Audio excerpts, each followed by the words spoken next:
Hey there, Revers. Quick question. Ever thought in your 30s your fitness routine would cut it when you're in your 40s? Spoiler alert, it doesn't. If my 30s self saw me now, she would be in shock. Trust me, after over a decade of coaching amazing women over 40, I've learned a thing or two. Here's the deal. Hitting 40, hitting 50 and beyond isn't just a number birthday bash. Your body decides to throw its own party. And guess what?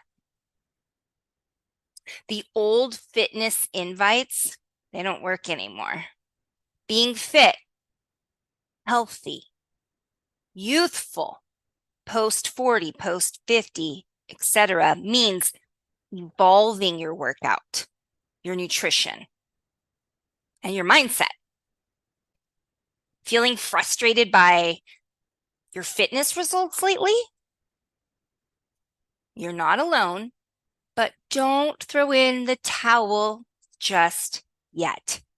I'm diving deep into this topic on today's episode of the REV Your Metabolism podcast. And I promise it's going to be a game changer. We're going to tackle the top 3 sneaky little obstacles that could be sabotaging your efforts. Are you ready to redefine your fitness journey and crush those goals? Join me. Let's uncover those obstacles and leap over them together. Welcome to REV Your Metabolism with Alicia Murphy. I'm Alicia, your host, creator of Stress Monkey Fitness, the REV method, and your go-to health coach for being super fit and unstoppable after 40.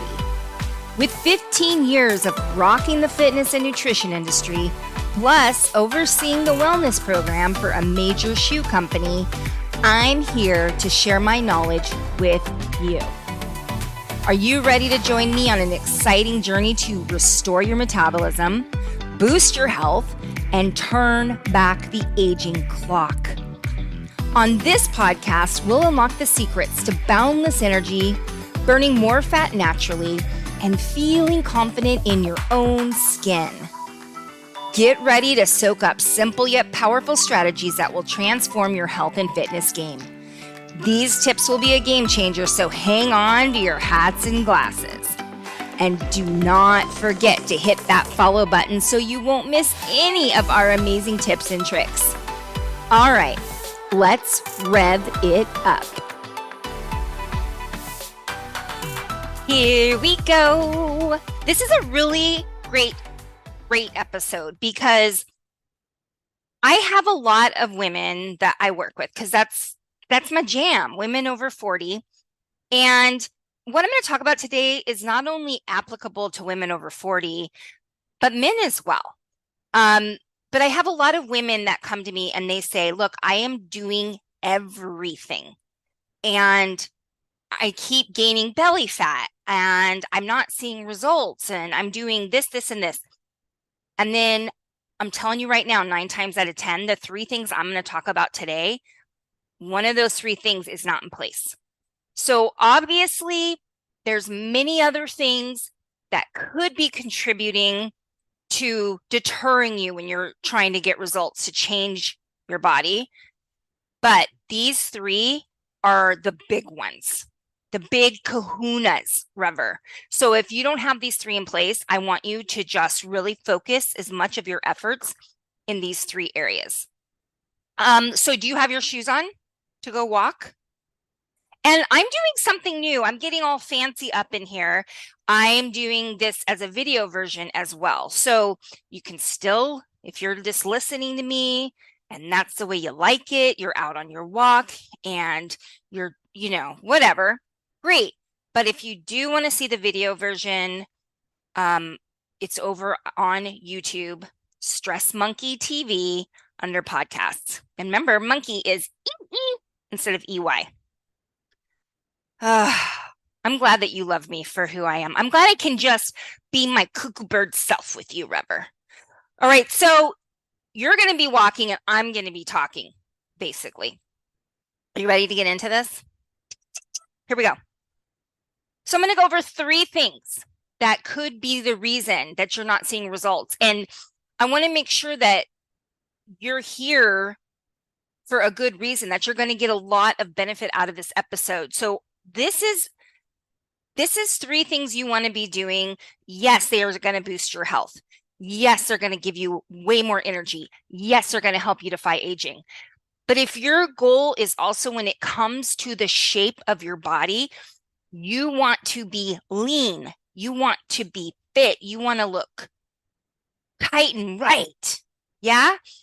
Then this is an episode for you.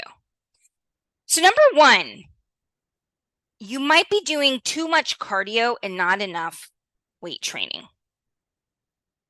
This one's huge. It is so huge. And even if you're already doing weight training, and I want to make sure that I'm being very specific here. When I say weight training, I mean strength training, I mean resistance training. I say weight training because you need to be doing some sort of weight-bearing exercise. And in the beginning, starting out with body weight, totally cool. That's fine, but you will eventually grow out of that, and you're going to have to start adding in, whether it be resistance bands or dumbbells, kettlebells, whatever. By the way, I'm sitting over here. I know if you're watching the video, you can see I'm drinking my Spindrift. And if you're listening, I'm enjoying Spindrift grapefruit. Anybody out there know somebody that works at Spindrift? They could be my first sponsor. I've said it before, and I stand by it. All right, so even if you're doing weight training, but you're not seeing the results you thought you would see, then let's talk about some tweaks that might be the reason why you're not seeing the changes in your body. And I have to say, as we move into this area of talking about lifting weights, weight training, the sneaky thing with us is that you got to kind of give up the idea of focusing solely on weight. If you have a lot of weight to lose, then, say over 50 pounds, then yeah, weight in the beginning, that can be something that you use as a measurement. However, if you're looking to lose like 10 or 15 pounds, when you're weight training, if you're gaining muscle and losing fat, it's hard to tell by that number on the scale what's happening in your body. So I just want to throw that out there, that maybe let's not get so wrapped up on the number on the scale. So the benefits of lifting weights, holy guacamole. There are so incredibly many benefits, and there's a lot of new research coming out that is showing how incredibly important weight training really is when it comes to our health and our longevity. I mean, I'm going to just mention a couple. I don't want to go too deep on this rabbit hole here, because what I really want to get into is more specifics on what to do when you're weight training to help get you results that I think a lot of people are maybe not doing. But the one thing I want to mention is, the more lean muscle mass you have, you're going to be more insulin sensitive. And if you've been listening to this podcast for a while, we want to avoid insulin resistance, which affects a huge percentage of Americans. We want to become more insulin sensitive. More lean muscle mass, that will happen. The other thing that is absolutely mind-blowing is the impact that exercise in general has on our longevity, and not just the number of years that we live, but also the quality of those years that we live. It boosts your brain function, helps with memory, it improves your mood, releases serotonin. The big thing that I love about weight training is when you are over 40, over 50, I cannot go out and sprint anymore. I used to be a big time sprinter. Can't do that anymore. Hurts my body. High impact stuff, hurts my body. Lifting weights is a great way to get that high intensity training that our hearts need without all the high impact and, doing things like burpees or again, sprinting.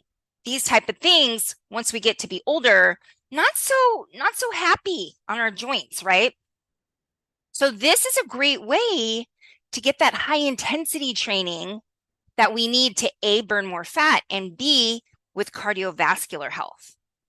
So that's why I really, really like the idea of lifting weights as we age. I mean, if you're 21 listening to this, you should be lifting weights, but I'm saying we need to shift and make weight training more of a priority as we're getting to be over 40, over 50, etc. I thought what would be really fun here is to start with that's right. Boop, boop, fact or fiction, baby. Yeah. Okay. Fact or fiction? A pound of muscle weighs more than a pound of fat. Is that fact or fiction? That is fiction. A pound of fat is the same as a pound of muscle. They're both a pound. And I hear this all the time. A pound of muscle weighs more than a pound of fat. And I'm like, how is that? How does that math work? It's not mathing in my head. But it is true that muscle, the same weight of muscle, takes up way less space than the same weight of fat. So when you say, and for those of you listening, let's say 5 pounds of muscle is the size of your fist clenched. Okay. What's 5 pounds gonna fat gonna look like? Probably double that. So this is another thing to support my argument of let's quit worrying about weight so much. Because if you are weight training and you are gaining muscle and losing fat and you don't see a change on the scale and you're getting frustrated, perhaps it's because you're replacing fat with muscle, which in the long run means you're going to have a faster metabolism, body's going to burn more calories, you're going to boost your health, yada, yada, yada. It's a good thing. Let's talk about rep ranges. Basically, and don't let me lose you here, I'm going to tell you something that's a little bit specific, but then I'm going to bring it back and simplify it. There are basically 3 rep ranges that we hone in on in the fitness industry. You've got 4 to 6 rep ranges, which is going to make the muscles bigger. Okay, so that's 1 rep range. Then you generally have 8 to 12, 10 to 12 rep range, which can help make the muscle stronger. And then you have 15 and over reps, which is more of like an endurance rep range. So those are the 3 ranges that when we write programs, we generally focus on depending on the client's goals. Now, I don't want you to worry about that at this point. What I do want you to worry about is this. You need to pick a weight that when whatever rep range you're working on, that the last couple of reps are very difficult. And I cannot emphasize enough that this is a major snafu that I see with the women that I train who are over 40. They pick up these little light dumbbells and they're thinking in their head, oh, Alicia says do 10 to 12 reps. So, okay. And the 12th rep is easy breezy lemon squeezy. That's not going to change your body. You need the last 11 and 12 reps, number 11 and number 12, that is, to be like very uncomfortable. Doable, but very uncomfortable. That is where the change is going to happen. Now, I wouldn't suggest lifting so heavy that you're only doing 4 to 6 reps all the time. That's actually fine to do sometimes.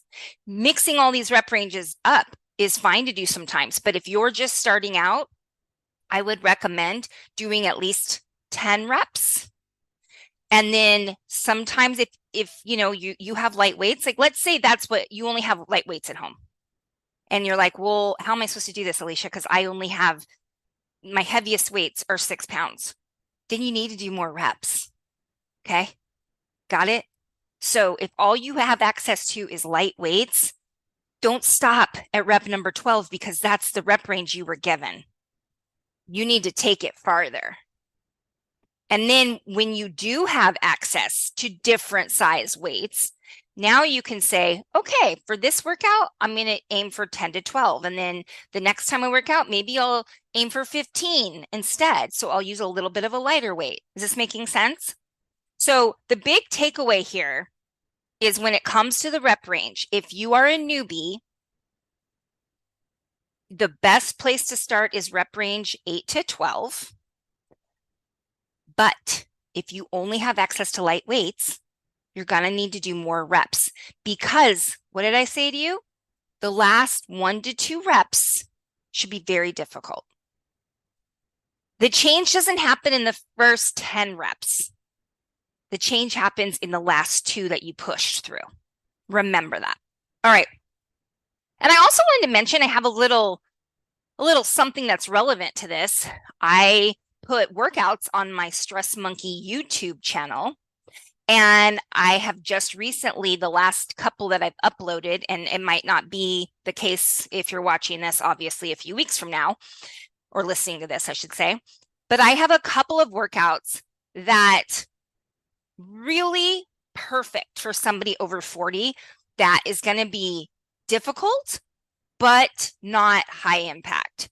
So I'm going to link those up down in the show notes where, you know, if you scroll down, you're going to find the description of this episode. I'm going to link up an upper body workout and a lower body workout for you. And you can also just go to my YouTube channel. It's called Stress Monkey TV. I have to say it again, that monkey spelled E-E, not E-Y. Yeah, good. Okay. And I'll link that up too down in the show notes as well. All right. So the second thing that I see is not pushing yourself hard enough with weights. And this kind of rolls into what we just talked about with the rep range. Obviously, I don't want you to hurt yourself. And you don't want to push yourself so hard that you go to complete failure every single time. Pushing yourself till failure, meaning you literally cannot do another rep, is fine to do once, maybe once a workout, or maybe once a week. You don't want to be doing that all the time. So you don't want to hurt yourself. You don't want to overdo it. However, you got to be willing to get uncomfortable. And like I said, taking it back to the last tip, the last couple of reps should be really damn hard to get through. Okay, so here's how you should be when you're lifting weights. You want to be breathy, because the funny thing is that if you're lifting weights properly, you're also going to get that cardio conditioning. Pretty cool. And this is why as we get older and we get more sensitive to stress and the stress hormone cortisol, and we're trying to run our weight off, we're trying to elliptical machine our weight off, whatever it is, that puts us in this fight or flight state, too much stress on the body. You're better off focusing on lifting weights and just getting in your steps every day. So you want to get breathy. So you should be lifting heavy enough that you're like, whew. It's hard to lift heavy things. Burning muscle, right? I don't want you to feel like your shoulder's going to pop out of the socket. That's not what we're going for. But you want to be uncomfortable, as in like, woo, I'm getting that burn on. Yeah, baby. That's what we want. And sweaty. Get all sweaty. Makes your skin glow. You look beautiful. All right. And the thing that I tell when I'm teaching a class, I tell my clients is when you are here and you are training with me, I want you to focus on getting strong. Quit focusing on getting your heart rate up. Quit focusing on standing off to the side, jogging in place. No, I want you to focus every exercise you do. I want you to say in your head, I'm getting strong. I'm getting strong. I'm getting strong. That is a game changer. The third thing I want to talk about when it comes to the weight training and how important it is not progressing each time you do a workout. This is also a big problem that I see. People oftentimes will do a different workout every single time they work out. No. We do not want to do that. your body, you'll never be able to push yourself to progress. There is a type of training that I use with my clients and with my Team Skechers crew, and we call it it's called progressive overload. Not we call it. We didn't make up the name. It's called progressive overload, and the idea is this. You do the same workout for a series, you know, we do like every Tuesday, we do the same workout for 4 to 6 weeks. Every Thursday, we do the same workout for 4 to 6 weeks. And the idea is each week, your body will adapt to that workout. So the following week, you can push yourself harder. That's how you're going to get results. If you're constantly doing different workouts, your body's never going to be able to go heavier, to push harder, because it's just trying to get used to all these different exercises. So I highly recommend that you do the same workout. You could do it 4, 6, 8 times. And obviously, you don't want to do it back to back, like on Tuesday and Wednesday. You need to at least split it up with a day in between or week to week. But the idea is you're progressing it some way. And you don't want to progress it in all the ways I'm about to mention, but you want to pick one, maybe two of the following things. Either take less rest in between your exercises. The obvious one, pick up heavier weights. Do more reps. If you're going for time, do the exercises for a longer amount of time.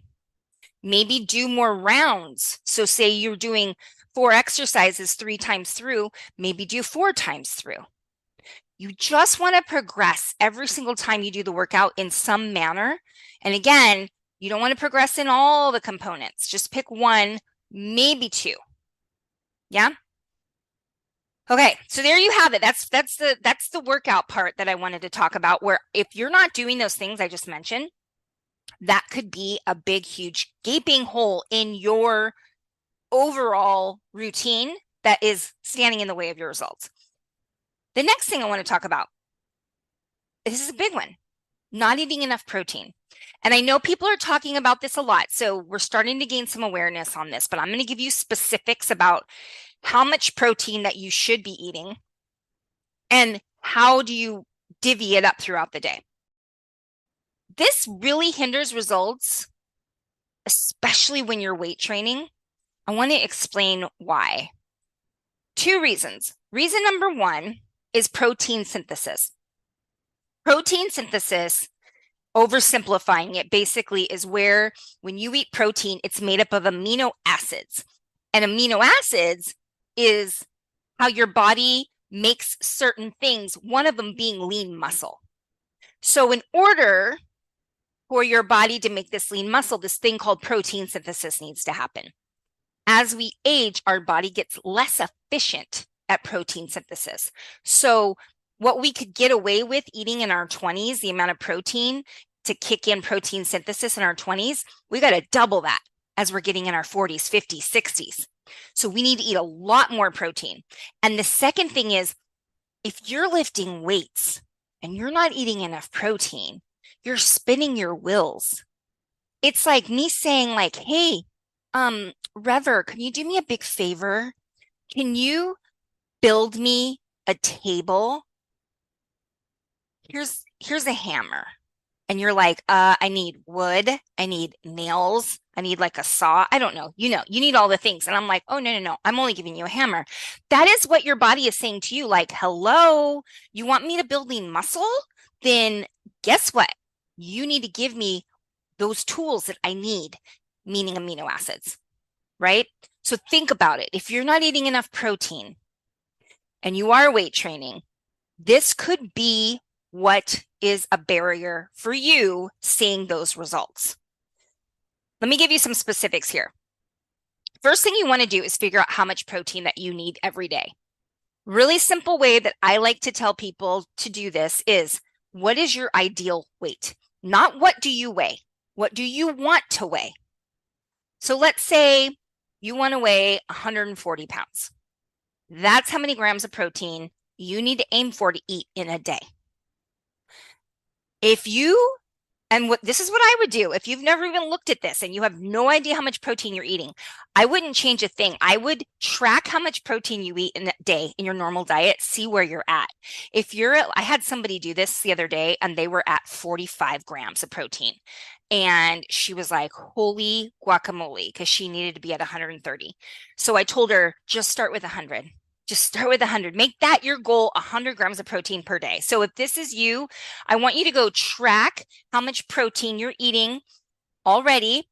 And if it's way off the mark, just aim for 100 grams of protein per day. Start with that. And now what you're going to do is you're going to take that number. So again, let's go back to our example of 140 grams. You're going to divide that. How many meals are you going to eat in a day? Let's say 3 meals, which is what I recommend, 3 meals a day. So you're going to divide that through 3 meals, right? However, if you're stopping for a second and doing the math, you're like, that's like 45 to 50 grams of protein per meal, Alicia. Here's what I would do. I would use something that I call a protein blast. So it could be some Greek yogurt, which is 20 grams of protein. And then you could stir in a little bit of protein powder, maybe get it up to 30 grams of protein. That's easy, easy, easy right there. So now that 30 grams of protein, you can take that away from one meal. You could just take some unsweetened almond milk, throw some protein powder in it, shake it like you mean it, pound that 20 to 30 grams. So think of it as a little protein supplement just to take the pressure off of you for having so much protein in your meals. And the last thing I want to say about this is I want you to go heavier. So whatever that number is, I want you to shift more protein for breakfast. We want to have a high protein breakfast. And I'm going to tell you right now, I would love it if you would aim for 40 to 50 grams of protein at breakfast. Why? Number one reason is because protein is going to help you to feel full for longer. It helps to keep your blood sugar stable. And your body's more efficient at protein synthesis that we already talked about in the AM hours. So that is why I want you getting that high amount of protein. What do most Americans do? It's a high carb breakfast with barely any protein. And now their blood sugar goes sky high and they're going to ride the blood sugar roller coaster all day. High blood sugar, then they crash, then they have cravings, so they snack, and it's hard to ever catch up. So what I want you to do is try to get a high protein breakfast, and then we can kind of divvy it up throughout the day. Okay. Oh, by the way, before I forget, 2 things. Number 1 is I have something for you that's very helpful. You can go download. It's an example of what a day would look like with high protein meals. I have a few different examples for you. Super helpful. All you got to do is go to stressmonkey.com/protein. And remember, that's monkey spelled EE. So stressmonkey.com/protein. And you can download that cheat sheet. I'll also link that up down in the show notes too. Okay, I'm so sorry. I got a little bit distracted because there's this really cute squirrel right outside my window and it's like looking at me. Okay, time for a fact or fiction. Fact or fiction. This is actually a really, really helpful little tidbit. Fact or fiction? Well, you're going to know it's a fact now, I guess, but let's play it anyways. 1 ounce of meat is about 7 grams of protein. Is that fact or fiction? That is a fact. So that's pretty helpful, right? When you're planning, you go to a restaurant and it's like, oh, it's a 5 ounces of chicken breast. You're like, okay, well, I know 1 ounce is about 7 grams. So that's probably about 35 grams of protein. Okay, moving on. Number 3, this is a big one, not getting enough sleep. And I know that so many people struggle with this. And I'm so glad that I'm not one of them. But If you're struggling with your sleep, you got to fix this. It is such a huge problem. Okay, let's talk about this. The reasons why this is such a big problem. That's what I want to talk about under this topic. People that don't get enough sleep, it downregulates your metabolism. That means quote unquote slower metabolism. It impacts your recovery from those workouts you're doing. The magic happens from your workouts when you're recovering. And a lot of that happens when you're asleep. So if you're not getting that good quality sleep and allowing your body to rest and recover, you're going to have issues with not building that strong, lean muscle mass.